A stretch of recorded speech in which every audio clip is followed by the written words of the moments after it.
वंदे मातरम, जय हिंद। डिजियाना न्यूज़ के विशेष कार्यक्रम मिशन इंतकाम में आपका स्वागत है। मैं हूं डॉक्टर प्रतीक श्रीवास्तव। आप जानते हैं कि भारतीय वायुसेना ने आज सुबह कमाल का प्रदर्शन किया है और इस कमाल के प्रदर्शन का नतीजा ये निकला है कि जैश ए मोहम्मद का मुख्यालय हेडक्वार्टर तबाह हो गया है। और खबर ये है कि 26 टॉप कमांडर्स, जैश ए मोहम्मद के 26 टॉप आतंकवादी मारे गए हैं, जिनके नाम सामने आ गए हैं, जिनके फोटो सामने आ गए हैं। मसूद अजहर जो जैश ए मोहम्मद का सरगना है, उसके 2 भाई भी मारे गए हैं और उसका एक साला भी मारा गया है। अगर ये कहा जाए कि वायुसेना के ताज़ा हमले में जैश ए मोहम्मद को नेस्तनाबूद कर दिया है, उसकी कमर तोड़ दी है, तो बिल्कुल भी अतिशयोक्ति नहीं होगी। एयरफोर्स ने जो प्रदर्शन किया है वो निश्चित रूप से न केवल कमाल का प्रदर्शन है, न केवल वीरतापूर्वक प्रदर्शन है, बल्कि ज़बरदस्त तकनीक का प्रदर्शन है। क्योंकि सिर्फ 21 मिनट में 12 अटैक करना अपने आप में बहुत बड़ी बात है। और ये 21 मिनट की कार्रवाई में पाकिस्तान के राडार पूरी तरह से फेल हो गए। पाकिस्तान हमारे मिराज विमानों को पकड़ नहीं सका, कोई कार्रवाई नहीं कर पाया और हमारे जाबाज लड़ाकू पायलट पाकिस्तान की सीमा के अंदर लगभग 80 किलोमीटर अंदर तक घुस गए और कार्रवाई करके वापस आ गए। इस बात की भी प्रशंसा की जाना चाहिए देश की सरकार की, देश के प्रधानमंत्री की, कि उन्होंने मिलिट्री को पूरे पावर दिए, फौज को फ्री हैंड किया, उसके हाथ खोल दिए, दृढ़ राजनीतिक इच्छा शक्ति दिखाई। और इस बात की भी प्रशंसा की जानी चाहिए वायुसेना की कि पहली बार अंतर्राष्ट्रीय सीमा को पार करके वायुसेना ने कार्रवाई की है, जो अपने आप में बहुत बड़ी बात है। और इसके लिए वायुसेना हम सब देशवासियों की सैल्यूट की हकदार है। मिराज ने किस तरह से काम किया होगा, क्या रणनीति रही होगी, कैसे हमने हमले को अंजाम दिया होगा, ये हम अपने दर्शकों को समझाने की कोशिश कर रहे हैं। और इसके लिए हमने एक बेहद आला दर्जे के अधिकारी को बुलाया, एक बहुत बड़े विशेषज्ञ को हमने अपने स्टूडियो में मिलाया है। मैं आप सबसे परिचय करा रहा हूँ जयंत आप्टे साहब का। आप एयर मार्शल रहे हैं, एयर मार्शल जयंत आप्टे, जिन्हें अति विशिष्ट सेवा पदक और परम विशिष्ट सेवा पदक से नवाजा गया है। 39 साल 39 ईयर्स एयरफोर्स की उन्होंने सेवा की है। 1971 का युद्ध उन्होंने लड़ा है। N-12 एक विमान हुआ करता था जो बम गिराने के काम आता था, और उस N-12 विमान ने 71 की लड़ाई की फिजा बदल दी थी, दुश्मनों के ऊपर बम गिरा कर। तो ऐसे जाबाज रणबांकरे एयर मार्शल जयंत आप्टे हमारे स्टूडियो में मौजूद हैं। हम उनसे समझेंगे कि आज एयरफोर्स ने किस तकनीक से, किस तरीके से इस हमले को अंजाम दिया और हमारे सैनिक इतने एक्यूरेट अटैक कैसे कर पाए कि टॉप 26 कमांडर्स वहां पर मारे गए, नेस्तनाबूद हो गए। आप्टे साहब, आपका बहुत स्वागत है स्टूडियो में। मैं आपको सैल्यूट करता हूं, आपकी टीम को, क्योंकि आप उस फौज से आते हैं, उस वायुसेना से आते हैं जिसने आज देश का नाम रोशन किया, कमाल किया। इसलिए मेरा सैल्यूट आपको और मुबारकबाद भी आपको देना चाहता हूं कि वायुसेना की सफलता के लिए। धन्यवाद। मुझे इस बात पे फिर से गर्व है कि मैं इस एयरफोर्स से जुड़ा हुआ था जिसने ऐसा करिश्मा करके दिखाया है, जिस पे हमें सब देशवासियों को अभिमान है। मैं खुद उन पायलट्स को सैल्यूट करता हूं जो दुश्मन की सरहद पार करके अपना काम पूरा करके बिना कोई क्षति के वापस 21 मिनट में आ गए। सर, मेरा एक सवाल ये है कि आपने एक लंबा समय टेन्योर गुजारा है सेना में, एयरफोर्स में 39 साल, बहुत बड़ा टाइम होता है। हमारा युद्ध हुआ 71 के बाद, कई बार ऐसी स्थितियां बनी। 71 में तो हमने पाकिस्तान को 2 फाड़ कर दिया। उसके बाद कई बार स्थितियां बनी पिछले 15-20 सालों में कि पाकिस्तान छुटपुट हमले करता रहा, छद्म युद्ध लड़ता रहा, आतंकवादी भेजता रहा, हमारे सैनिकों पे हमला करता रहा। और तब भी मैं कहता था कि यही वायुसेना है, यही पाकिस्तान है, यही विमान थे। उस वक्त भी हमारे पास मिराज था, उस वक्त भी हमारे पास मिग था, उस वक्त भी हमारे पास हवाक था, और आज भी हमारे पास सब कुछ है। तब भी वो पाकिस्तान था, आज भी यही पाकिस्तान है। तब भी एयरफोर्स में काबिल ऑफिसर थे, लड़ाकू पायलट्स थे, हौसला था, हिम्मत थी। फिर आज हम हमला कर पाए, तो इसकी वजह क्या है? कल और आज में अगर आप बड़ा अंतर कोई देख रहे हैं, ड्रास्टिक चेंजेस को अगर आप देख रहे हैं, तो वो क्या है? जब भी कोई देश अपने आप को बहुत दुर्बल समझता है, तब तो वो आतंकवादी गतियों पे रिएक्ट नहीं करता है। मगर अपने पास सारे साधन होते हुए भी हमने जो शांतता का परिचय देते हुए कोई एक्शन नहीं लिया था, इससे पाकिस्तान और आतंकवादियों का हौसला और बढ़ रहा था। उसके चलते ये गतिविधियां बढ़ रही थी। अगर आपके प्रधानमंत्री ने आर्म फोर्सेस को खुली छूट पहले भी दे दी होती, तो ये इस प्रकार का ऑपरेशन तब भी हो जाता। पहले के प्रधानमंत्री ने अगर आर्म फोर्स के हाथ खोल दिए होते, फ्री हैंड दे दिया होता, जी हाँ, तो ये पहले भी हो सकता था, क्योंकि वही आदमी वही जहाज। लेकिन तब शायद आर्म फोर्स को खुली छूट तब की सरकारें नहीं देती थी। कम से कम मीडिया में तो ये कभी भी नहीं आया, आपने भी देखा होगा। मीडिया से हटकर आपने तो, आप उस सिस्टम में थे। नहीं, सिस्टम में कभी भी फोर्स यूज करने का, स्पेशली इंटरनेशनल बॉर्डर क्रॉस करने का कभी भी नहीं सोचा गया था। इस बार सोच लिया नरेंद्र मोदी ने। इस बार आर्म फोर्सेस ने पूरी तैयारी की थी। जब पुलवामा वाला अटैक हुआ, उसके बाद में क्या क्या ऑप्शन है पूरे असेस किए गए, और उसमें जो सबसे अच्छा ऑप्शन था वो चुना गया, और जिसका नतीजा आप देख रहे हैं। तो ये क्या नरेंद्र मोदी जी ने उस दिन कहा था कि फ्री हैंड कर दिया जाए, और ये कहा होगा कि चाहे तो एयर अटैक भी किया जाए और अंतर्राष्ट्रीय सीमा 80 किलोमीटर तक पार कर ली जाए? इस प्रकार के ऑपरेशंस के लिए हमेशा कैबिनेट कमेटी ऑफ सिक्योरिटी और प्रधानमंत्री का क्लियरेंस मिलता है, तभी ये हो सकता है। इसका मतलब निश्चित है कि बगैर नरेंद्र मोदी की अनुमति और सहमति के बिल्कुल ये नहीं इतना हो बड़ा सकता। ऑपरेशन नहीं हो सकता। नहीं हो सकता। तो अगर बड़ा अंतर आपको दिख रहा है, तो वो ये कि तब राजनीतिक, उस जमाने में आज से 10 साल पहले, वो राजनीतिक इच्छा शक्ति नहीं थी जो मोदी सरकार ने दिखाई है। बिल्कुल यही फर्क हुआ है, और इस फर्क का नतीजा हमारे सामने है कि हमने एक बहुत बड़ा अटैक करके दिखा दिया, और आज भारतीय सेना का मान बढ़ा है और हमारे देश के नागरिकों का अभिमान बढ़ा है। बिल्कुल सर, आप बहुत एक्सपर्ट हैं, इसलिए मैं चाहूँगा, और मैं यह क्लियर कर दूं कि अगर ऐसा आपको लगे कि मेरा कोई सवाल ऐसा है जो देश के रक्षा हितों के विपरीत जाता है, तो आप मुझे रोक दीजिएगा। मेरी कोशिश रहेगी कि मैं आपसे कुछ इस तरह की जानकारियां अपने दर्शकों तक पहुंचाऊं जो आज के हमले से संबंधित हैं। अगर आपको लगता है कि ये जानकारियां देश हित में नहीं है, तो मुझे रोक दीजिएगा प्लीज़। सबसे पहले तो सर मैं जानना चाहता हूं कि जो आज मिराज ने जो हमला किया है, इसकी स्पीड क्या होती है सर? ये मिराज विमान क्या होता है? इसके बारे में थोड़ा सा अगर आप हमें ब्रीफ कर सकें, और ख़ासतौर पे इसकी स्पीड, क्योंकि ये कहा जा रहा है कि भाई 21 मिनट में 12 हमले करके ये वापस आ गया 80 किलोमीटर अंदर तक, तो किस रफ्तार से ये उड़ता होगा? मिराज की स्पीड, किस प्रकार का लोड लेके जा रहे हैं, लोड मतलब वेपन लेके जा रहे हैं, उसमें किस तरह के हथियार लोडिंग, किस प्रकार के हथियार लोड किए हैं, इस पे होता है। अगर कुछ भी हथियार ना हो या कोई भी विंग के ऊपर कोई भी चीज़ ना लोड की जाए, तो 2000 से ज़्यादा किलोमीटर की स्पीड से उड़ सकता है प्रति घंटा। मगर अगर जब आप उसके ऊपर में लोड रखते हैं, जैसे ये बॉम्ब्स 2 होंगे, ये कहा जा रहा है कि 1000 किलो बम गिराए गए हैं। हाँ, तो उससे उसकी करीब स्पीड तो 50 से 60% स्पीड कम हो जाएगी। तो सर मैं जाते हुए क्या 1000 किलो, ये भी कहा जा रहा है कि 12 मिराज इस्तेमाल किए, तो क्या 1000 हर मिराज पे बंधा था या किसी एक मिराज पे बंधा होगा? जी नहीं, इसमें इस प्रकार के जब अटैक होते हैं उसमें लेज़र गाइडेड वेपन का यूज़ किया जाता है, इतना एक्यूरेट जब आपको अटैक करना होता है।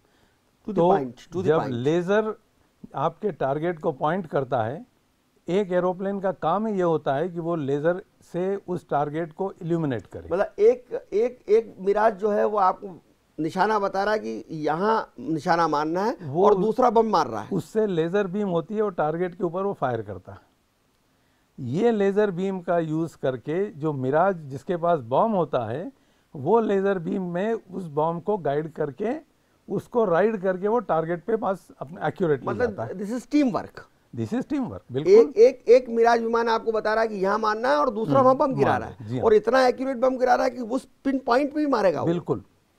तो इसमें भी हम कह रहे हैं 12 विमान, तो क्या ऐसा रहा होगा कि 6 विमान शायद रास्ता बता रहे हो, 4-6 मार रहे हो?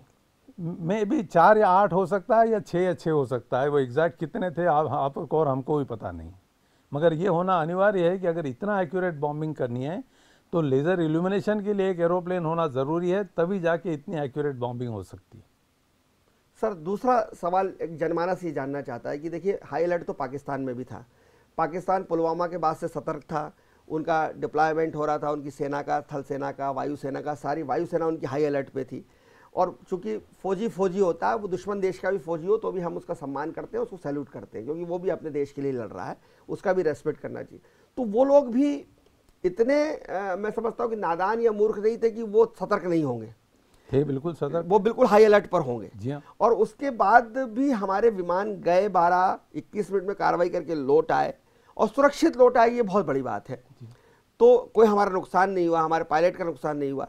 तो हमने उनको चकमा कैसे दिया होगा? चकमा देने के अलग अलग तरीके होते हैं जी। एक तो होता है कि आप एनिमी के पास कहाँ कहाँ पर उसके एयर डिफेंस रडार्स हैं, ये आप नोट कर लो, पहले से पता कर लो। पहले से पता कर लो। नहीं, अभी भी आपके जो आरपीवीज होते हैं उससे आप पता कर सकते हैं इंटेलिजेंस। दूसरा होता है कि उनके नहीं, क्या उड़ान भरने के 10-20 मिनट पहले ही पता हो जाएगा कि पहले से ही पता करके रखना पड़ता है। इसकी प्लानिंग कम से कम मेरे हिसाब से 10-12 दिन से पहले हुई होगी, मगर उसके लिए भी जो रिक्वायरमेंट थी इंफॉर्मेशन की, वो पहले से ही अपने पास होती। हाँ, तो उसके बगैर ये प्लानिंग रोज इन्फॉर्मेशन आती रहती है। आपने अपनी टीम काम कर रही है पाकिस्तान में, वो बताती रहती है। नहीं, उस एयर इंटेलिजेंस आजकल काफ़ी होता है, डायरेक्टली अंदर से मतलब पेनिट्रेशन से इंटेलिजेंस कम आता है। आजकल एरियल इंटेलिजेंस से ज़्यादा या सैटेलाइट इंटेलिजेंस से या रिमोटली पायलटेड व्हीकल से इंटेलिजेंस गैदरिंग ज़्यादा होती है।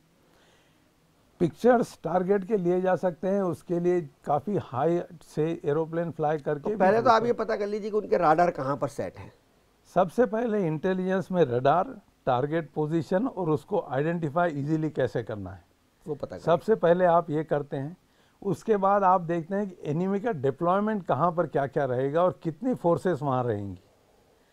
उसके बाद में उस एरिया में कौन से इंपॉर्टेंट टारगेट्स हैं आपको, इसके पूरा इवैल्यूएशन होने के बाद आप डिसाइड करते हैं कि आपके लिए सबसे बढ़िया टारगेट क्या है, सबसे आसान और सबसे आसान मगर सबसे अचूक मगर जिससे दुश्मन को सबसे ज़्यादा नुकसान हो, वो दहल जाए।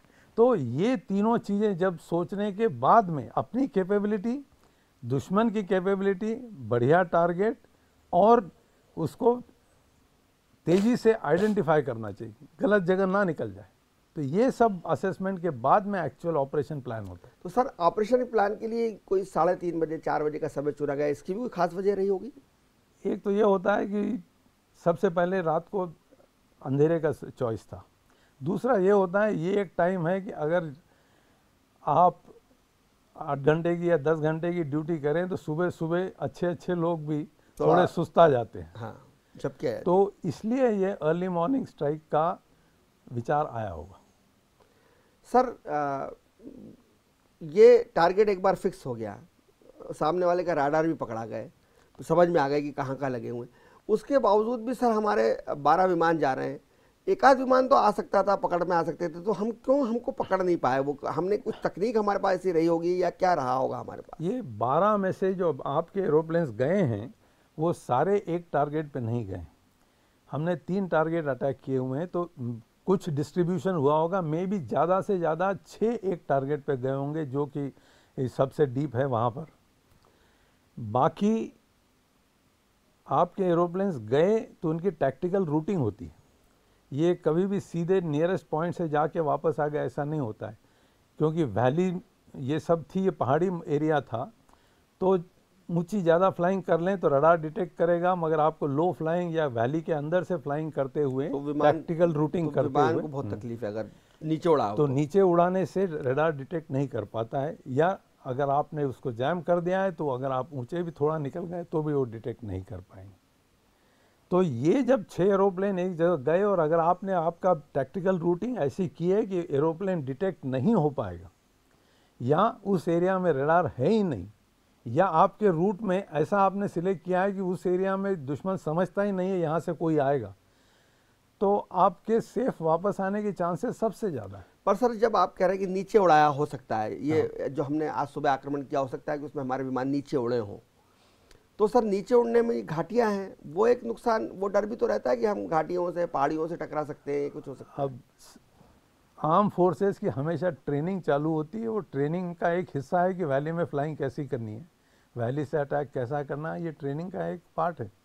तो पायलट को तो उसका अनुभव होता ही है, उस अनुभव का और ट्रेनिंग का, प्रशिक्षण का इसका इसमें इस्तेमाल किया गया, वो उसी के लिए ट्रेंड है। जी हाँ, एयरफोर्स हमेशा ही तैयार रहती है कोई भी सिचुएशन में अटैक कर सके, तो इसकी ट्रेनिंग तो होती ही है। जगह बदल सकती है, दुश्मन के एरिया में आपने फ्लाइंग ना की हो, मगर उस प्रकार के एरिया में इंडिया में तो उन्होंने फ्लाइंग की हुई है। हाँ, इंडिया में भी घाटी वाला इलाका है। तो सर ये मान लिया कि हमने शाम को हम गए और 3 टारगेट थे, अलग अलग लोग रहे होंगे, अलग अलग टारगेट्स कर रहे होंगे, और राडार ना पकड़े उसके लिए भी कुछ जेमर वेमर हमारे विमान में भी होता होगा जो हम छोड़ देते होंगे कि लग जाए। कई बार ये भी हो सकता है कि हम उनके राडार को जो है वो निष्क्रिय कर दें या उसके ऊपर उनको वो कर दें जो पकड़ ही ना पाएँ, या पकड़ें तो वो उनका एम छोटा हो जाए और हमारा विमान जो है वो छोटा दिख जाए और एम बड़ा दिखने जाए, ऐसी भी कोई तकनीक होती होगी? इसमें इलेक्ट्रॉनिक काउंटर मेजर्स कहते हैं इसको। उसके अंदर में 2 या 3 प्रकार के होते हैं। एक तो आप एरियल सर्वेलेंस करते हैं, सर्वेलेंस में दुश्मन के रडार की फ्रीक्वेंसी, उनकी कैपेबिलिटीज़ क्या है और उनकी सिग्नेचर, किस तरह की सिग्नेचर मतलब किस तरह का सिग्नल वो डिटेक्ट करते हैं, ये आप पता कर लेते हैं। और फिर आप उससे जो एरोप्लेन का सिग्नेचर बनेगा उससे बढ़िया और उससे बड़ा सिग्नल ट्रांसमिट करते हैं, ताकि दुश्मन को एक्चुअल एरोप्लेन के बजाय कोई और दूसरा टारगेट दिखे जो है ही नहीं, तो उसको गुमराह करने का एक तरीका होता है। ये बहुत ही ज़बरदस्त तकनीक है कि एक छद्म उसको छवि दिखाई जाती है, एक छद्म टारगेट दिखाया जाता है, बिल्कुल, और वो उस पर हमला करता है। वो समझता है कि यही, और शायद उस पर हमला भी कर दे, लेकिन आप असल में हो, आप असल में निकल गए उसमें से, गैप में से। तो ये एक तकनीक होती है। दूसरी होती है कि आप एरोप्लेन में इस तरह का कोई चीज़ हो जो जब आपको पता लगे कि अब रडार ट्रांसमिशन मेरे ऊपर आ रहा है, तो आप कोई मेटल फॉइल का ऐसा एक गुच्छा छोड़ देते हैं जिसकी रडार सिग्नेचर एरोप्लेन से बड़ी होती है, तो रडार उसी पे होम कर जाता है और एरोप्लेन निकल जाता है। ये एक और काउंटर मेजर्स होता है। इस प्रकार के कई हैं, मगर ये 2 मेनली होते हैं। तो इस तरह के काउंटर मेजर्स हमने आज इस्तेमाल किए होंगे, आपको लगता है? अब जो चीज़ें हैं जिसमें से जो सबसे अच्छी लगे या सबसे सुटेबल हो आपके लिए, वो आप यूज़ करते हैं। अब एक्चुअली क्या या नहीं, नहीं, मैं एक्यूरेट तो नहीं पूछ रहा हूँ आपसे कि आज क्या किया होगा, लेकिन शायद क्या हो, क्योंकि आपके 12 विमान जाएं और एक भी ना पकड़ में आए, राडार पे ना आए, तो निश्चित रूप से सर इसमें हमने कोई तकनीक, कोई बिल्कुल उनको चकमा देखने का कोई तरीका निकाला होगा। इतने 12 विमान जाके एक साथ इकट्ठे वापस आना, इसके बजाय संभव शायद ही कम है। सर कितना फ्यूल इसमें लगा होगा इतना विमानों में? कितना आप अगर अंदाजन करें, एक विमान में कितना फ्यूल लगता होगा? ड्रॉप टैंक के साथ मिला के 2-2.5 टन होता है। 2-2.5 टन एक में? एक में। टन मतलब 1000 केजी। 1000 केजी एक विमान में, तो मतलब 2500 केजी एक विमान में था, और 12 विमान गए हैं। हाँ, तो आप अंदाजा लगा सकते हैं कि 25,000 और मतलब लगभग 30,000 केजी फ्यूल आज इस्तेमाल हुआ होगा। अगर मैं इसको सर आम आदमी की लैंग्वेज में पूछूं, वैसे वतन के लिए कोई कीमत मायने नहीं रखती है, तो ये कितना खर्चीला काम है? अब इसमें अगर आपको कॉस्टिंग करनी होगी तो बड़ा मतलब कॉम्प्लिकेटेड बात है, क्योंकि इसमें आपने जो ट्रांसपोर्ट एयरक्राफ्ट यूज़ किए रिफ्यूलिंग के लिए, अगर और इलेक्ट्रॉनिक सर्विलेंस के लिए विमान की एरोप्लेन यूज़ किए होंगे वो अलग होंगे। मिराज के हर एक घंटे की कीमत होती है, जो वेपन आपने फायर किए उनकी कीमत होती है, और जो बारूद लगाया होगा, जो बॉम्ब लगाया उसकी कीमत होती है, उसके अंदर फ्यूल यूज़ किया उसकी कीमत होती है। तो इन सब को जोड़ के आप कॉस्टिंग करेंगे तो बहुत कॉम्प्लिकेटेड है, मगर कई करोड़ों में होगी।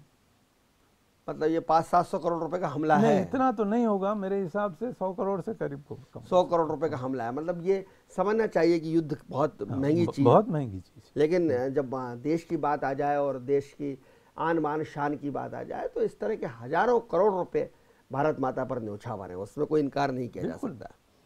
तो सर ये जो पायलट्स इन मिराज को उड़ा रहे होंगे वो बहुत सीनियर मोस्ट और बहुत एक्सपीरियंस होंगे, क्योंकि उनको अनुभव और बिल्कुल पिन पॉइंट टारगेट करना, और सबसे बड़ी चुनौती ये थी कि हम फेल ना हो जाएं। पायलट हर एक मिशन के लिए और हर एक टारगेट के लिए एक लीडर होता है, जिसकी सर्विस करीब 22 से 25 साल के अनुभव होता है फ्लाइंग का। उसके साथ में ये ज़रूरी नहीं कि सारे इतने अनुभवी हों, कुछ उनसे कम अनुभव वाले भी हो सकते हैं, कुछ यंग्स भी हो क्योंकि उससे ये होता है कि अगले टाइम जब इस प्रकार का मिशन करना पड़े तो ये जो जूनियर पायलट है उसको भी उसका अनुभव हो जाए, सेकंड जनरेशन भी, सेकंड जनरेशन भी ट्रेनिंग भी हो जाती है साथ में। तो तीनों मिशन में सबसे जो अनुभवी उस विमान में उड़ाने में और ऑपरेशंस करने में जो अनुभवी है वो लीड करता है। ये ज़रूरी नहीं कि वो सबसे सीनियर हो। जैसे आपको 6 एरोप्लेन ले जाने हैं, सीनियरिटी जनरली ध्यान में रखी जाती है, मगर अगर एक आदमी ने कम से कम 15-20 साल मिराज उड़ाया है तो उसका जो अनुभव है वो सबसे ज़्यादा है, तो उसके लीडर बनने के चांसेस सबसे ज़्यादा होते हैं। उसमें उसकी रैंक नहीं देखी उसमें रैंक नहीं, उसका उस एरोप्लेन के फ्लाइंग का अनुभव ज़्यादा इम्पोर्टेंट होता है। सर इसके पहले आप तो कारगिल के युद्ध में भी रहे हैं, इसके पहले भी हमारे विमानों ने कारगिल में भी बमबारी की। कारगिल में भी लेज़र बॉम्ब का यूज़ किया गया था, क्योंकि कारगिल में तो टारगेट बहुत छोटे होते थे, तो उस समय आपको इतना पिन पॉइंट टारगेट के लिए लेज़र बॉम्ब का होना बहुत ज़रूरी था, और उसके बहुत फ़ायदे हुए।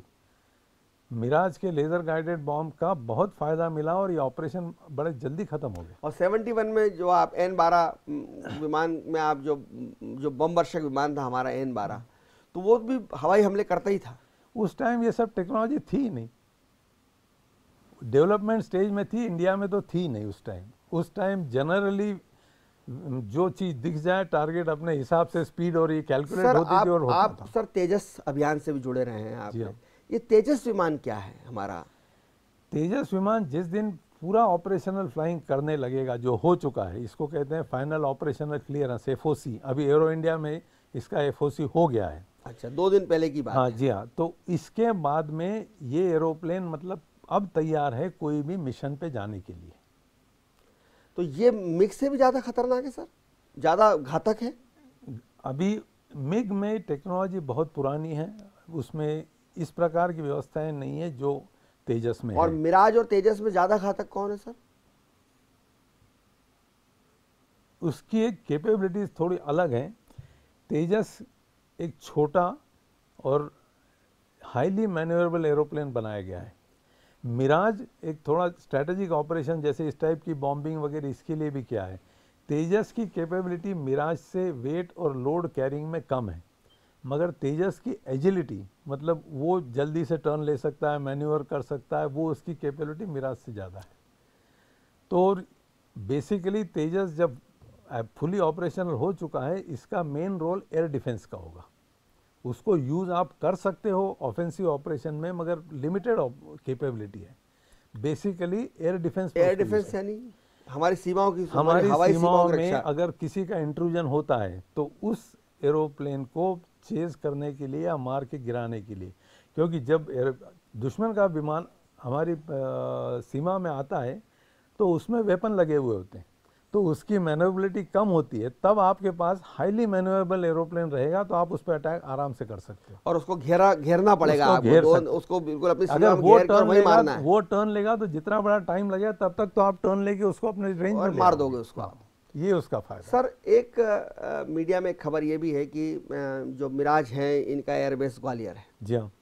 लेकिन इस बार हमले के लिए जो बरेली से भी उड़े हैं और आगरा से भी उड़े हैं, ये भी स्ट्रेटेजी थी कि चूंकि ग्वालियर था तो हो सकता है पाकिस्तान की निगाह ग्वालियर पे हो या वो वहाँ रख रहे हो और हमने बरेली और आगरा से उड़ा दी, कुछ इस तरह की चीज़ें हो सकती हैं?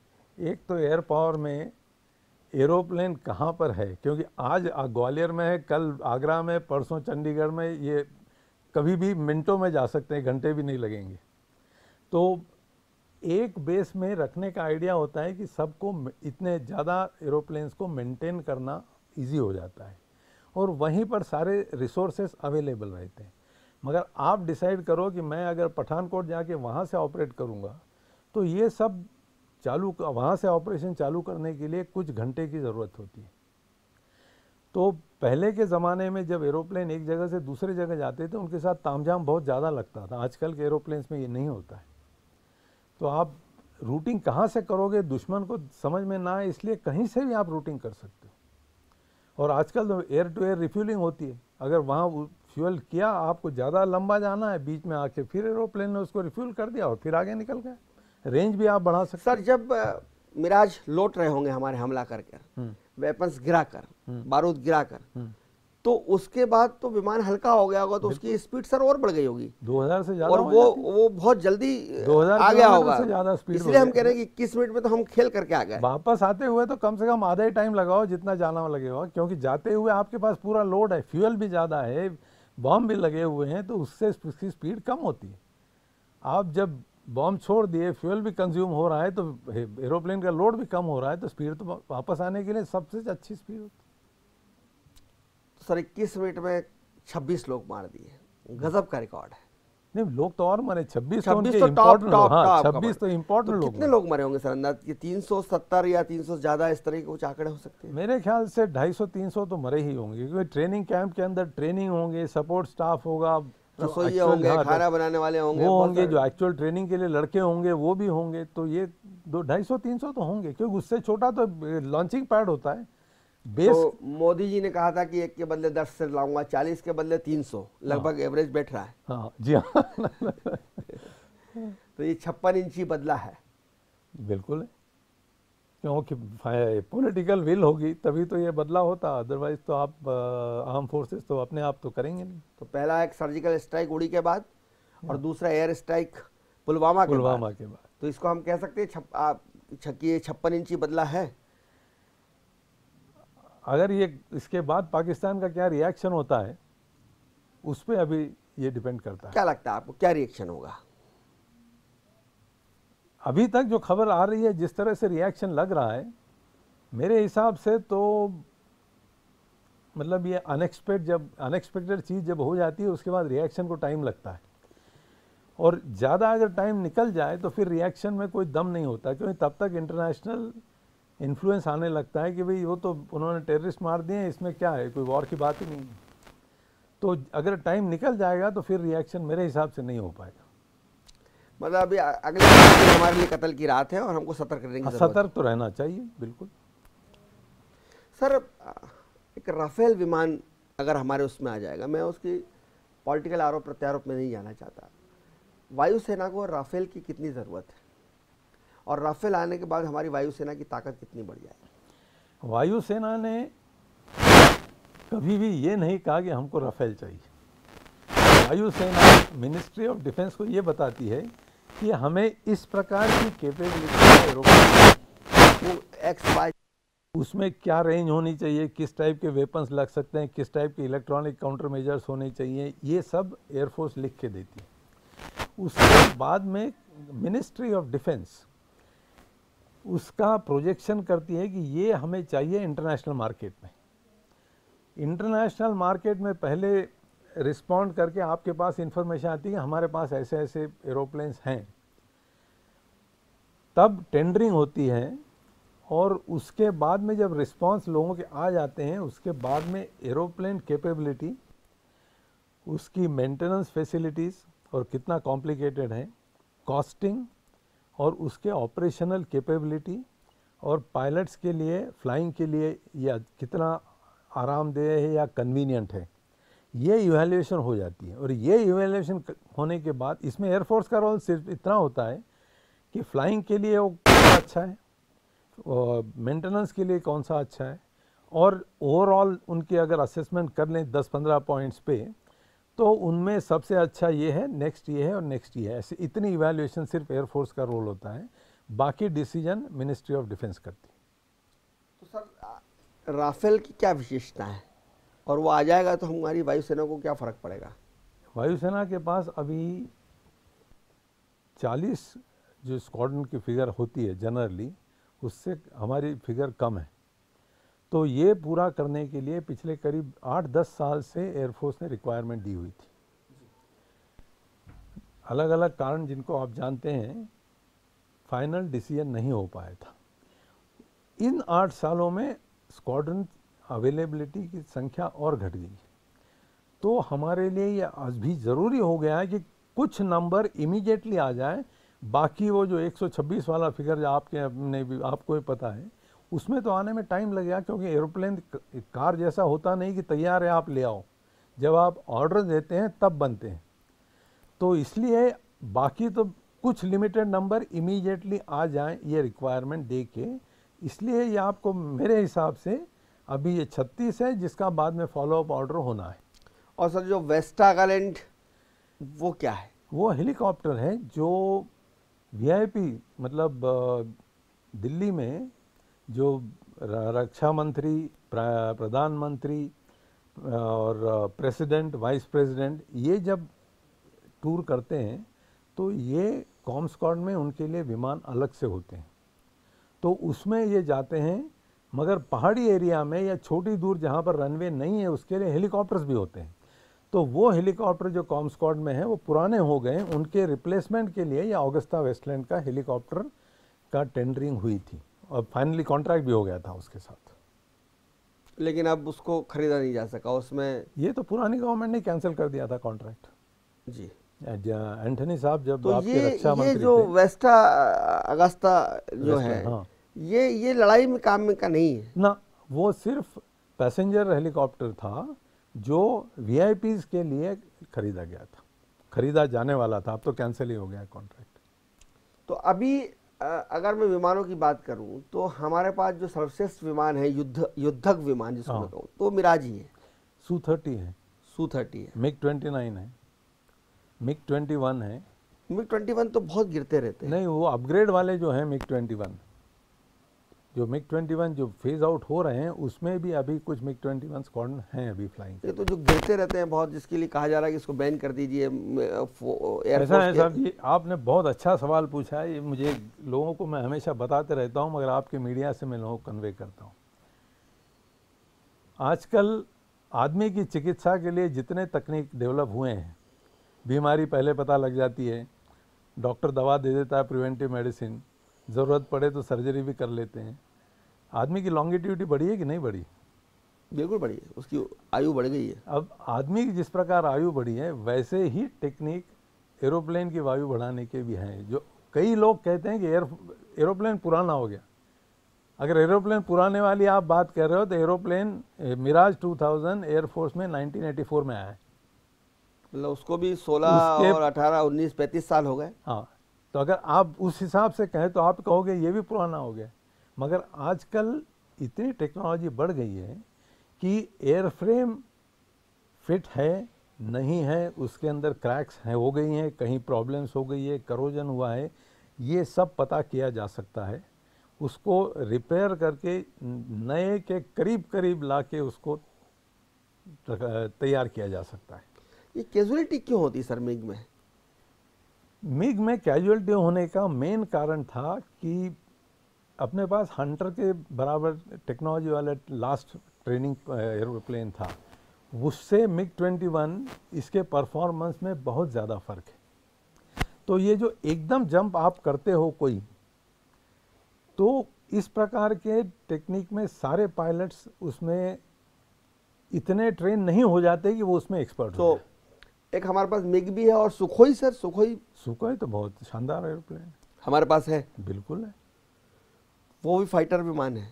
वो तो मल्टी रोल है, उसमें तो आप बॉम्ब भी मिराज से डबल ले जा सकते हो। तो सर वो क्यों नहीं ले गए हम आज?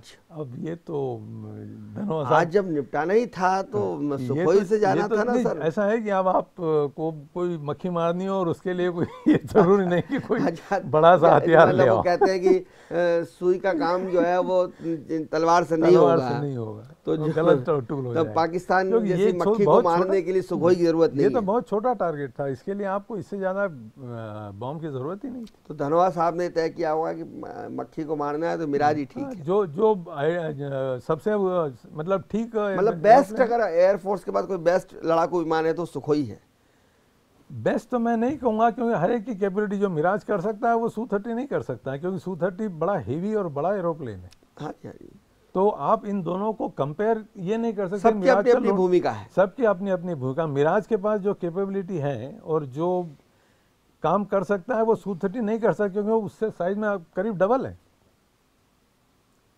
तो इन दोनों के अलग सर अलग। आज जो मिराज हमारा ऑपरेशन करके आया, 12 विमान थे, तो सर इसमें हमारी पायलट्स कितने रहे होंगे? एक विमान में कितनी टीम रही होगी हमारी? तो कितने, मतलब इस पूरी ऑपरेशन में हमारे मैन पावर कितना लगा होगा? Mirage basically single seater fighter है जी। कई बार होता है कि 2 से ट्विन सीटर ले जाते हैं, क्योंकि लेज़र डेसिग्नेटर अगर यूज़ करना है तो एक पायलट और मिल जाता है उसमें। अब इसमें 12 फाइटर्स गए थे या ट्विन सीटर कोई गया था ये मुझे पता नहीं है, मगर कम से कम 12, ज़्यादा से ज़्यादा 14 या 15, इससे ज़्यादा पायलट्स नहीं गए। मतलब 15 आदमी भारत के गए, भारत के 15 लड़ाकू गए। शायद 15 हो सकते हैं या 12 भी हो सकते हैं। अधिकतम 15 मान लीजिए, मतलब 12 से 15 भारत के लड़ाकू गए, और 300, 350 या 400 जो भी इनका आंकड़ा आएगा मालूम पड़ेगा, उन पे भारी पड़ गए। अब पाकिस्तान की पूरी तकनीक को, पाकिस्तान की पूरी वायुसेना को अंगूठा दिखाकर चकमा देकर आ गए। बिल्कुल। तो अब आप कल्पना करिए कि ये वो भारत देश है जिसके 12 लड़ाकू पाकिस्तान पे भारी पड़ जाते हैं। अगर हमारी तीनों आर्मीज, थल सेना, नौसेना और वायुसेना मैदान में कूद पड़ी, तो ये पिद्दी न पिद्दी का शोरबा पाकिस्तान ये कहाँ जाएगा और इसके क्या हाल होंगे, इसकी कल्पना भी नहीं है इस पाकिस्तान को। कितना भी जोर लगा ले, लड़ने के लिए पैसा भी नहीं, भिखारी है। हाँ, पैसा कहाँ है? लड़ने के लिए पैसा भी तो लगता है। अभी आपने 100 करोड़ की बात तो अभी की थी एक ऑपरेशन के लिए, तो लड़ाई के लिए पैसा तो करोड़ों में लगता है। और हमारे तो इस बार भी बजट जो हमारा लेखानुदान आया उसमें रक्षा बजट में वृद्धि की है जेटली जी। हालांकि जेटली जी तो बीमार थे, पीयूष गोयल ने वो लेखानुदान पेश किया था, उसमें वृद्धि की है रक्षा बजट में। से ज़्यादा पोर्शन तो एक्विजिशन में जाता है ना। एक्विजिशन मतलब आप जो चीज़ खरीद रहे हैं जी, उसके लिए जो पैसा चाहिए वो मेन होता है डिफेंस पे खर्चा, और क्योंकि वो बाहर से आता है तो वो सामान महंगा होता है। तो बजट का काफ़ी क्या पिछले 10-15 सालों में आपने ये भी महसूस किया है कि जो आर्मी की ज़रूरतें हैं, वायुसेना की ज़रूरतें हैं, उसको लेकर सरकार गंभीर हुई है, और मोदी सरकार के आने के बाद कुछ सिनेरियो बदला है और खरीदी होने लगी है और हथियार आने लगे हैं और चीज़ें आने लगी हैं? इसमें 2 चीज़ें होती हैं। एक तो गवर्नमेंट कॉन्ट्रैक्ट करे, मगर कॉन्ट्रैक्ट लगने के पहले जैसे बाकी सब जगह भी होता है, मार्केटिंग वाले एक दूसरे के एरोप्लेन की या उनके कॉन्ट्रैक्ट की गलतियां, खामियां निकालने की लॉबिंग होती, प्लस माइनस बताते हैं। तो उसके चलते अगर आप अपने डिसीजन पे फर्म हैं तो हो जाता है। सप्लायर आपको देने के लिए तैयार है, मगर वो ये भी सोचता रहता है कि मेरा जब तक फाइनल कॉन्ट्रैक्ट साइन नहीं होगा मैं तैयारी भी नहीं करूंगा, क्योंकि मेरा तो नुकसान हो जाएगा अगर आपने फाइनल कॉन्ट्रैक्ट नहीं साइन किया। तो जिस दिन आप कॉन्ट्रैक्ट साइन करोगे उस दिन से तो वो तैयारी शुरू करता है कि आपको कुछ सप्लाई किया जाए। तो आप जितना कॉन्ट्रैक्ट में डिले करोगे उतना ही आपको सप्लाई जब वापस होगा उसमें भी लेट हो जाएगा। तो मतलब ऑर्डर मिलने के बाद आप कहना चाह रहे हैं कि ऑर्डर मिलने के बाद हवाई जहाज बनना शुरू होता है? बिल्कुल। एरोप्लेन कभी बन के नहीं रखे होते हैं। आप मैक्सिमम 2 बना के देते हैं कि आप इन पे ट्रायल ले लो। ट्रायल के बाद में, और वो भी ट्रायल वाले आपको सप्लाई तो होते नहीं, वो तो वापस उनके पास चले जाते हैं। जैसे वो हमारी कार्गो के शोरूम में रखे रहते हैं कि आप चला के देख लीजिए, बस ट्रायल ड्राइविंग कर लीजिए। तो वैसे वो विमान की एक ट्रायल ड्राइविंग हो जाती होगी। तो वो विमान वापस ऑपरेशनल के लिए नहीं आते। तो जिस दिन आपकी फाइनल कॉन्ट्रैक्ट होगा, जितना आप डिले करोगे, क्या पहले डिले होती रही चीजें और अब चीजों में हथियार आ रहे हैं, चीजें आ रही हैं। अभी एयरगन्स लिए हमने जो मारने के लिए लिए हैं, अभी नई कुछ हमने खरीदी की है। तो क्या कुछ सिनेरियो बदला है कुछ सालों में, 5 साल में? पिछले 5 साल में डिफेंस के कॉन्ट्रैक्ट तो हुए हैं, और ये मतलब हमेशा जो स्पीड से चलते थे उसके हिसाब से जल्दी हुए। तो क्रेडिट है मोदी सरकार को इस बात का कि वो अपनी सैन्य ज़रूरतों का, सैन्य साजो सामान की पूर्ति कर रही है।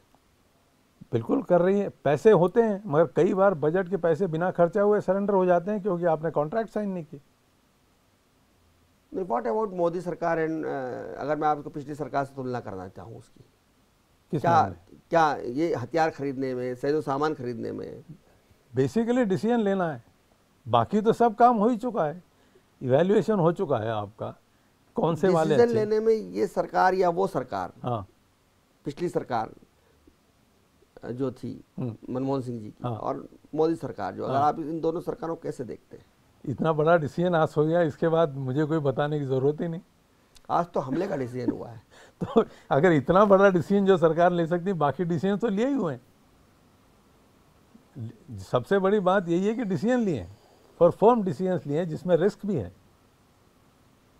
सर भगवान ना करे, फर्ज कीजिए कि हम आज टारगेट पे निकलते और अगर हमारे टारगेट पूरे ना हो पाते, और तो क्या हमारे ये 12 विमानों को या पायलट्स को नुकसान भी हो सकता था?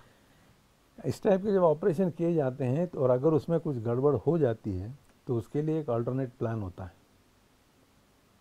कि अगर कुछ हो जाए तब हमने क्या करना है, और मुझे पूरा विश्वास है कि इसके लिए भी कुछ अल्टरनेट प्लानिंग होगी। अब हमें वो पता ना लगे या शायद बाद में अल्टरनेट पता प्लानिंग तो होगी, plan A, plan B, plan C, वो तो होगा। प्लान ए अगर फेल हो जाए तो इक्वली इम्पोर्टेंट टारगेट कैसे एंगेज करना है, क्योंकि आपको मौका बार बार नहीं मिलने वाला है। उसी टाइम में और उसी टाइम स्लॉट में ये अगर नहीं हो रहा है तो कुछ और करना है, उसका अल्टरनेट प्लान उसी के लिए बनता ही है। अगर ये उस टाइम जब ऑपरेशन हो रहा था उसमें अगर कोई चूक हो भी जाती तो इनके पास एक अल्टरनेट प्लान ज़रूर होगा जो इतना ही इफेक्टिव होगा जो ये है। सर मेरा सवाल ये था कि अगर हमारा नुकसान होता तो कितना नुकसान हो सकता था, क्योंकि ये तो रिस्क तो है, जब आप युद्ध लड़ने जाते हैं तो या तो आप मारेंगे या आप शहीद होंगे। बिल्कुल। तो इसमें अगर मान लीजिए पाकिस्तान के राडार बहुत तगड़े होते हैं, नहीं तो इसका तो इवैल्यूएशन पहले हो चुका था कि चांसेस क्या हैं। जब आपको लगता है कि अपने वापस आने के चांसेस अच्छे हैं, क्योंकि इस बार इस वाले ऑपरेशन में थोड़ा भी नुकसान या थोड़ी भी चूक, इसका इंटरनेशनल इफेक्ट बहुत ज़्यादा हो जाता और पब्लिसिटी बड़ी गलत हो जाती है, तो इतना भी ऑपरेशन नहीं कर पाए। तो तैयारी पूरी थी और पूरी, मतलब मेरे हिसाब से 80 to 90% कॉन्फिडेंस होगा कि हम वापस। सर ये ऑपरेशन की जो टीम बनी होगी उसमें एयर चीफ मार्शल के साथ साथ और कौन लोग रहे होंगे, कितने लोगों ने प्लान किया होगा इस पूरी टीम को बनाने, इस पूरे प्लान को बनाने? एक्चुअल जो प्लानिंग होती है वो ऐसे 3-4 टीम्स को दिया होगा प्लान जी कि भाई आप एक प्लान बनाओ, एक और बनाएंगे। इस 3-4 तरह की टीम्स के प्लान बने होंगे, उसको डिस्कस किया होगा कि इसमें से सबसे अच्छा और ज़्यादा इजी और सक्सेसफुल, मतलब जिसका इफेक्ट मैक्सिमम हो, ऐसा कौन सा प्लान है। एक बार वो जब प्लान हो जाता है तो फिर वो प्लान की रिफाइनमेंट होती है, और सुधार, हाँ, और सुधार, इम्प्रूवमेंट, कौन सा एरोप्लेन यूज़ करना है, कहाँ से यूज़ करना है, क्या टैक्टिक रहेगी, इंटेलिजेंस इन्फॉर्मेशन क्या चाहिए। उसके बाद में जाके फाइनल वर्जन बनता है। और फाइनल अप्रूवल तो जैसे मैंने बताया कि भाई प्राइम मिनिस्टर से फाइनल अप्रूवल हुआ, कैबिनेट सुपरविजन बना होगा, चीफ साहब ने जब क्लियर किया होगा कि भाई हाँ अब ये सब ठीक है, तो कुछ एयर मार्शल उसमें इन्वॉल्व होंगे जिनका एक्सपीरियंस होगा ऑपरेशंस का, तब जाके ये इस टाइप के ऑपरेशन। और जब ये ऑपरेशन चल रहा होगा तब चीफ साहब जो है वो अपने कंट्रोल रूम में बैठे होंगे, अपने ऑफिस में बैठे होंगे, या अपने घर में आराम कर रहे होंगे? ऑपरेशन रूम में होते हैं। इतना बड़ा ऑपरेशन चल रहा है तो घर में आराम नहीं कर सकते। ऑपरेशन रूम्स में होते हैं, क्योंकि अगर लास्ट मोमेंट कोई डिसीजन लेना पड़े तो फिर ये थोड़ी हो सकता है कि उनको फ़ोन करके पता करो, ऑन द स्पॉट डिसीजन लेना होता है। मिलिट्री लीडरशिप की खासियत यही होती है कि तुरंत डिसीजन लेना है कि अगर कुछ गड़बड़ हो जाए। और निश्चित रूप से ये माना जाए कि धनोआ साहब, जिनको हम सैल्यूट करना चाहते हैं उनकी टीम को, कि वो खुद धनोआ साहब इस पर निगरानी रख रहे होंगे इस ऑपरेशन में। और जब आपने बहुत लंबा कार्यकाल किया है, जब इस तरह से विजयी होके, कामयाब होके लड़ाकू लौटते हैं तो उनका वेलकम, वार्म वेलकम कैसे होता है? वो तो देखने में पता चलेगा, उसको मैं डिस्क्राइब नहीं कर सकता। 1971 वॉर में उसका अनुभव किया हुआ है मैंने, वही मैं अनुभव आपसे शेयर करना चाहता हूँ। मतलब लोग भूल जाते हैं उस टाइम क्या हुआ क्योंकि इतना, मतलब कुछ शानदार स्वागत होता है कि कम से कम 4-5 दिन लगते हैं कि अच्छा ऐसा भी हुआ था। वो मतलब वो नशा, हाँ, खुमारी नशा उतरने में समय लगता है, क्योंकि आप दुश्मन के मुंह में हाथ डालकर उसकी जान लेकर आए होते हैं, तो रियल में आप हीरो होते हैं। 71 वॉर में एक देश के आपने 2 टुकड़े कर दिए, इससे बढ़िया और क्या विजय हो सकती। इधर आपने बांग्लादेश को मदद की, मगर आपके दोनों साइड में जब पाकिस्तान के 2 पार्ट्स होते थे तो 2 कांटे में से 1 कांटा तो निकाल दिया आपने। तो जब ये 12 लड़ाकू लौट कर आए होंगे, हाँ जी हाँ, तो इनको मैं समझता हूं कि सर माथे पे बिठा लिया गया होगा। बिल्कुल, देश ने करना चाहिए ये तो। देश तो करता ही है, लेकिन जो अपनी टीम के साथ अपनी ही रहते टीम के साथ ही तो उसकी उनकी तो आप पूछो ही नहीं, जिस तरह से सर खुद क्या इसके बाद इसकी एक रेवोल्यूशन भी होती है कि एक वो समीक्षा भी होती है कि भाई बिल्कुल होती है। इस ये कामयाब तो हो गए, 21 मिनट में तो जाए, 3 टारगेट के 12 अटैक कराए, 21 मिनट में इतने लोगों को मारा है, और कैसे बेहतर हो सकता था, ये भी सोचा जाता होगा। जितने ऑपरेशंस होते हैं उसके बाद में डीब्रीफ होता है एक। जी, जैसे ही पायलट आते हैं, आप जो कह रहे हैं स्वागत वगैरह बाद में होता है, सबसे पहले वो उन्होंने क्या किया और उसमें क्या क्या हुआ या कुछ गड़बड़ हुई या कुछ काम नहीं हो पाया, इसको कहते हैं ब्रीफिंग। सो इमीडिएटली एरोप्लेन से उतरने के बाद सबसे पहले काम होता है कि ब्रीफिंग। ये ब्रीफिंग किसको करते हैं? चीफ को? नहीं, वो अपने बेस पे गए होंगे तो बेस कमांडर को किया होगा। चीफ तो दिल्ली में होंगे, वो ग्वालियर में गए होंगे। ये ब्रीफ की जो इन्फॉर्मेशन होती है ये तुरंत एयर हेडक्वार्टर को गई होगी, क्योंकि अगर पूरा नहीं हो पाया है तो उसमें क्या गड़बड़ हो गई है ये सब पता होना चाहिए।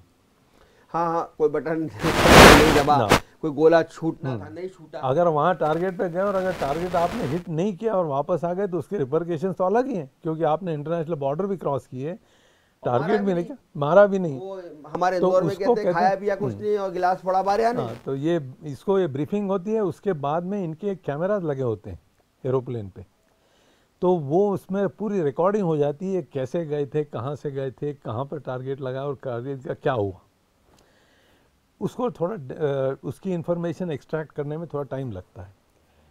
फिर उसके बाद में ये पूरी इन्फॉर्मेशन जाती है, लास्टली एक रिपोर्ट बनती है, उसमें पूरा एनालिसिस किया जाता है कि ये ऑपरेशन पूरा सक्सेसफुल हुआ, मगर अगर इसमें भी कुछ इम्प्रूवमेंट हो सकती है या कुछ गलतियां भी हो सकती हैं, इसका पूरा एक्सपीरियंस शेयर बाद की जनरेशन को पता लगे, इसकी पूरी इन्फॉर्मेशन रिपोर्ट। तो सर आज जो हमने ऑपरेशन किया है उसके सारे फोटो हमारे पास आ गए?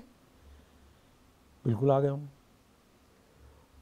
तो कभी कोई देशद्रोही ये सवाल खड़ा कर देगा कि नहीं साहब वो तो टारगेट पे गए थे और मार के ही नहीं आए, हमारे यहाँ सर्जिकल स्ट्राइक में इस तरह के सवाल खड़े किए थे हमारे नेताओं ने, तो साल 2 साल बाद कभी या पाकिस्तान मुकर जाए कि नहीं फालतू बात, 4 किलोमीटर अंदर आए और जंगल में गिरा के चले गए, तो वो फोटो वो वीडियोस बन गए होंगे। बिल्कुल आए इसकी रिकॉर्डिंग।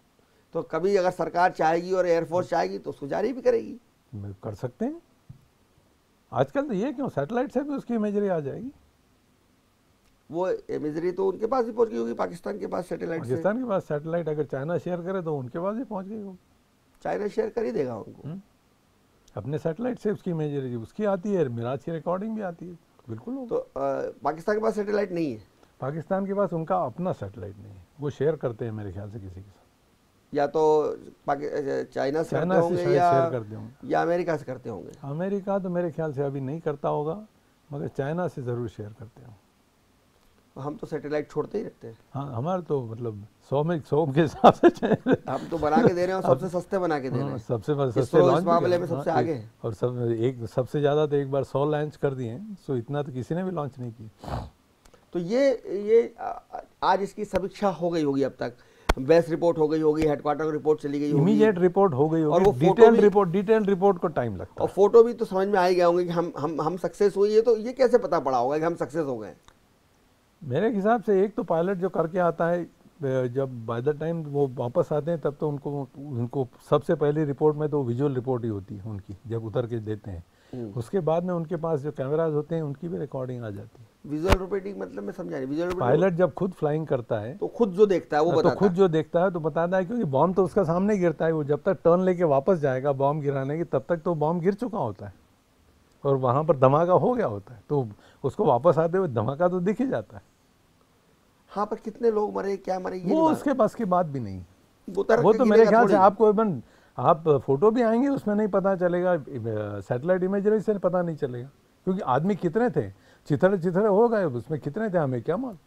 हाँ, वो तो कई हो गए तो हाथ का ही पता नहीं चलेगा, कहीं टांग का नहीं, कहीं मुंह का पता नहीं चलेगा, बम है ये तो। सर ये एक बम कितने किलो का होगा? 500 केजी और 1000 केजी वाले होते हैं, अब कौन से एग्जैक्टली यूज़ किए थे नहीं, ये कह रहे हैं कि 1000 किलो बारूद गिराया है। अब 1000 गिरा तो 500 के 2 गिरा सकते हो, 1000 का 1 गिरा सकते बम का वजन ये कितना गिराया ये कुछ कहना मुश्किल है। हो। हाँ, ये एक तो गैस की बात है, अगर 1000 केजी कह रहे हैं तो ये दोनों हो सकते हैं, तो 500 क्या केजी अगर 1000 केजी बम गिरा होगा तो कितना विध्वंस हुआ होगा सर?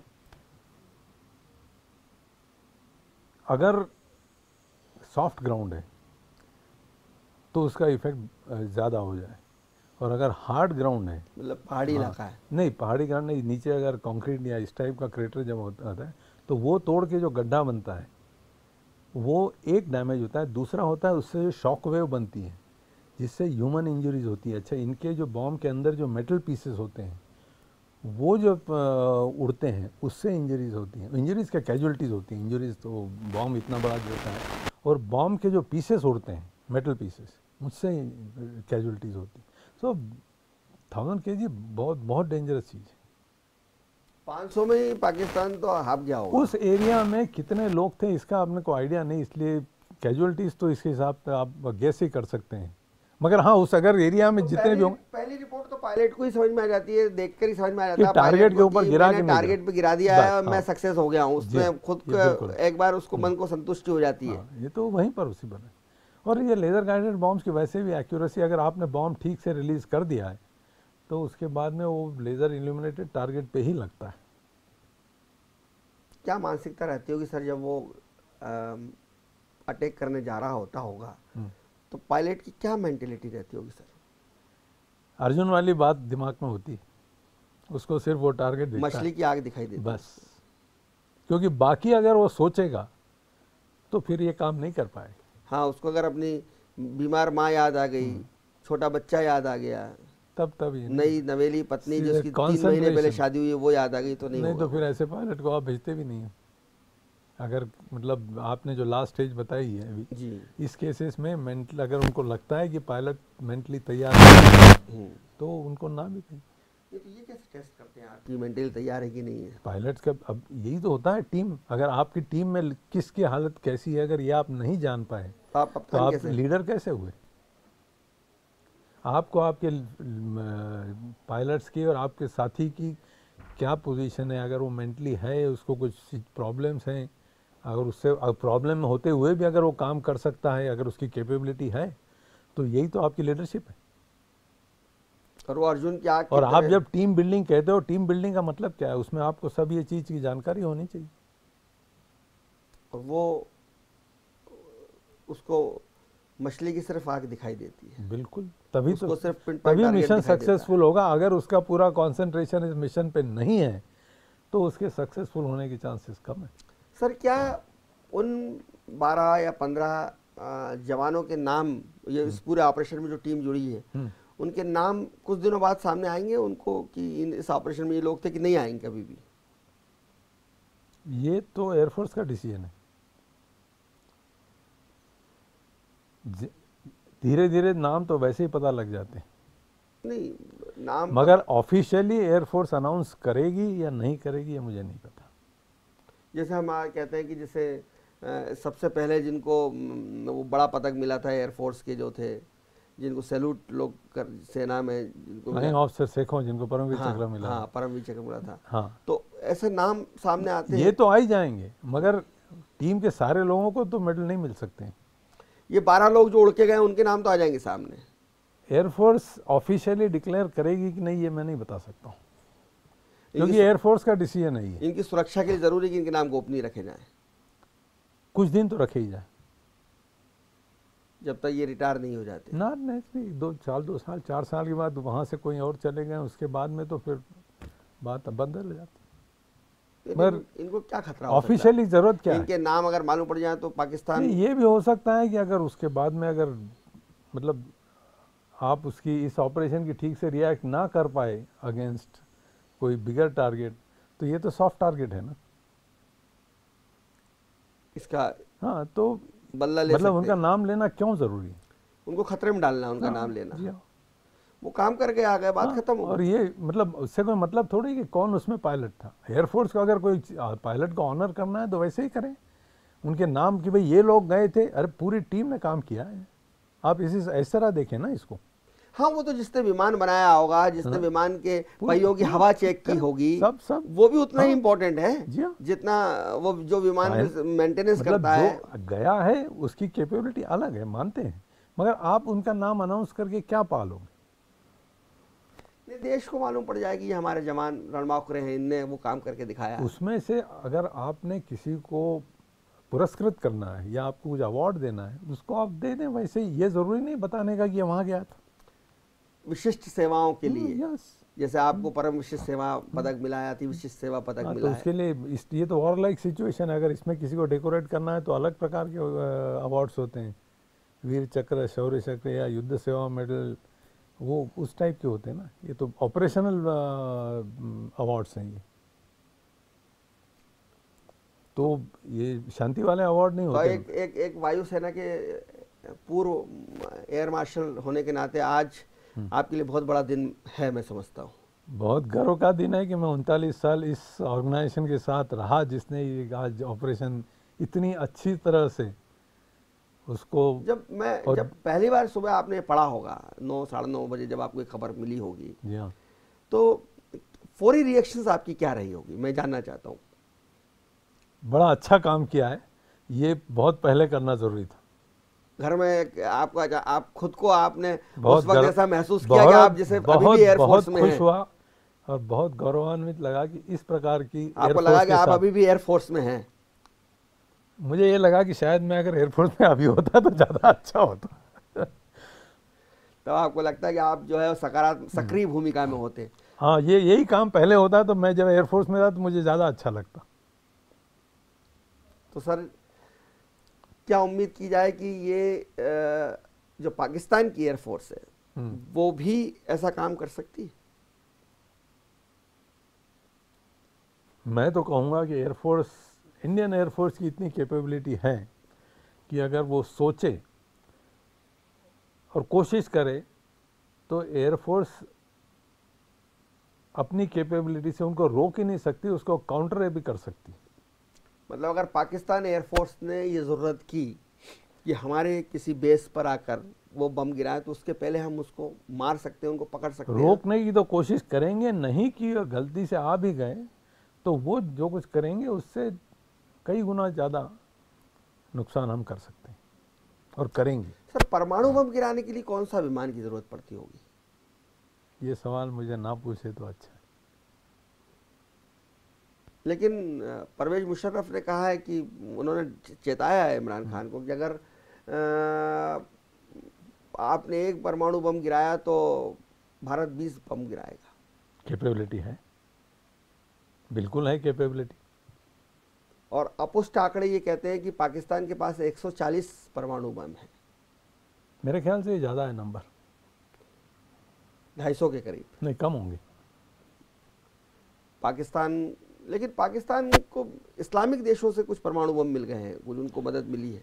बम नहीं मिले हैं उनको, उन्होंने टेक्नोलॉजी स्मगल की है कुछ इस्लामिक देशों, इराक से या ईरान से। जी हाँ, और उनको फाइनेंशियली भी सपोर्ट मिला। और जो उनके परमाणु बम बनाने वाले थे, मतलब कॉपी करी उनके डॉक्टर कादिर, उनको जेल जाना पड़ा।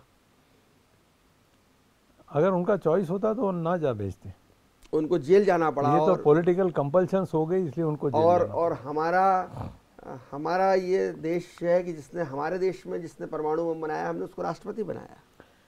हमने डेवलप किया है, उन लोगों ने चोरी की है, तो दोनों को तो एक तरह से आप नहीं तोल सकते। हाँ, वो चोरी करके लाए इराक से, उन्होंने लीबिया और इनकी मदद ली। करेक्ट। और हमने लगातार डेवलप किया। हमने खुद ने डेवलप किया है, तो जिसने डेवलप किया उसको आप तो अवार्ड दोगे, क्यों नहीं? उसका रिकॉग्निशन तो होना जरूरी। बहुत धन्यवाद एयर मार्शल जयंत आप्टे साहब आपका, कि आपने बहुत सारे विषयों पर हमसे बात की है। हमारे दर्शकों को आज समझाने की कोशिश की कि किस तरह से सुबह से लेकर 20-21 मिनट में क्या क्या घटनाक्रम हुए होंगे। हम समझते हैं कि हमारे दर्शकों ने इस प्रोग्राम के माध्यम से समझा होगा कि हमारी वायुसेना ने कितना बड़ा काम किया है। और आप देख सकते हैं कि खुशी के कारण एयर मार्शल साहब की आंखों में आंसू है कि आज वो कितने अभिमान और कितना गौरव अनुभव कर रहे हैं कि वो उनका ऑर्गेनाइजेशन जिस वायुसेना में उन्होंने 29 साल काम किया है उसने आज भारत का मान बढ़ाया है। देखते रहिए डिजाइनर न्यूज़, खबरों का सिलसिला जारी रहेगा, सीमा पार से भी और सीमा के अंदर से भी।